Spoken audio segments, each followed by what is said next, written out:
Welcome back to Architectural Adventures, brought to you by Historic Springfield Society. I'm your host, Kylie. Thanks for joining me as we tour Springfield's architectural curiosities. Today, we're continuing our series on learning about different architectural styles, and we're talking about the shingle style.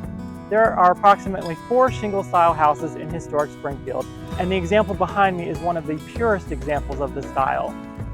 The best way to describe the shingle style is a Queen Anne body with colonial revival elements, with one important distinction.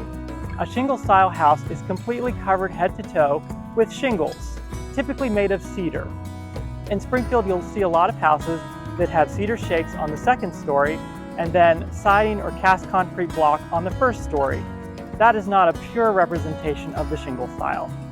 The shingle style was pioneered by the architectural firm of McKim, Mead & White. If that name sounds familiar, we previously discussed them in the series we did on the Queen Anne style when we talked about the Watts Sherman House, which was located in Newport, Rhode Island.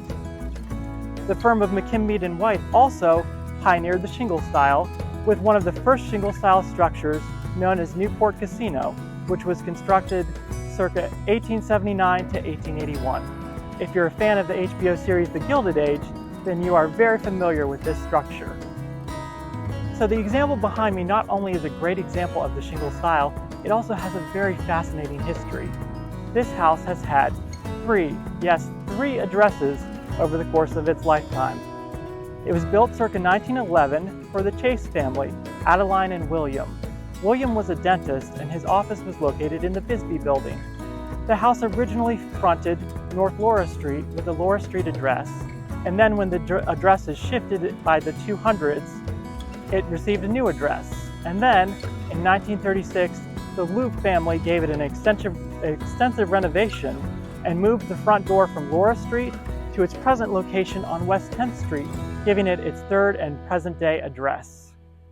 During that extensive renovation, it's also interesting because the front porch went from being a public space to being a private familial space with the removal of the front steps and then the enclosure of the front.